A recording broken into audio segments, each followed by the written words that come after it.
Welcome back to Freedom's Fine Print, the podcast that breaks down the hidden rules of reentry so you can move forward with confidence instead of confusion. Whether you're coming home yourself, supporting a loved one, or working in reentry, this show is about turning information into action. Every episode gives you practical tools, trusted resources, and a roadmap for navigating life after incarceration. If you find value in today's episode, subscribe, leave a review, and share it with someone who needs it. One piece of information can change someone's future. Let's get into today's episode. You walk out of the prison gates with your belongings in a small bag and a release check in your hand. You finally have your chance. A few days later, you land a job interview.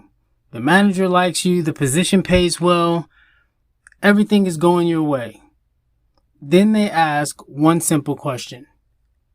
Can I see your ID and your social security card? Your heart sinks. You don't have either one. Maybe they were lost years ago. Maybe they expired while you were incarcerated. Maybe you never had them to begin with. Now the job is slipping away. You can't get hired without an ID. You can't easily get an ID without proof of where you live. You can't afford a place to live without a job. It's one big catch-22 in reentry.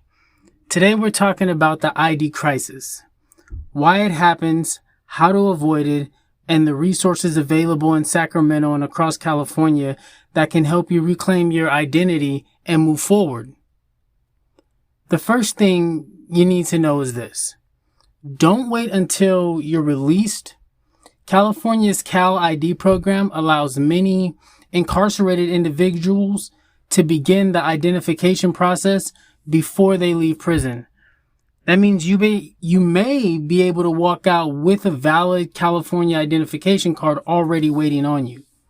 Over the last several years, CDCR and the DMV have continued improving this process by making applications easier before release. If you're still incarcerated, ask your counselor or case manager about the Cal ID program. If you're helping someone who's still inside, encourage them to start this process months before their release date. But what if you're already home? Don't panic. Many people believe they're stuck because they don't have a permanent address. That's not always true. Depending on your circumstances, your parole or probation office may be accepted as your mailing or residency address during the identification process. Always verify current DMV requirements, but don't assume you have no options. Let's talk about another obstacle, money. When you're starting over, even $30 can feel impossible. Fortunately, Sacramento has organizations that can help. Francis House Center has helped thousands of people obtain fee waivers and connect with identification services. If you're receiving programs like Medi-Cal or CalFresh, you may qualify for reduced fees. If you're experiencing homelessness, California also offers a no-fee identification option through verification from an approved homeless service provider. That means lack of money shouldn't be the reason you stay without identification. And if you don't know where to begin, don't try to figure it out alone. Dial 211. It's one of the most valuable resources available. They can connect you with housing, food assistance, identification services, employment programs, transportation assistance, and reentry organizations throughout Sacramento County. If you're listening today and don't have your identification, here's your game plan. First, contact your parole or probation officer if you're under supervision and ask whether their office can assist with residency documentation. Second, visit the Francis House Center or another local reentry organization to ask about identification fee assistance. Third, call 211 and request reentry resources, specifically for identification documents.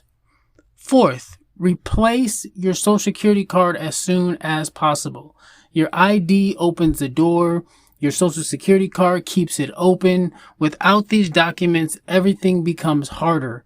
Employment, housing, bank accounts, healthcare, education. Nearly every opportunity starts with proving who you are. I want to challenge you today. Make your identification your number one priority this week.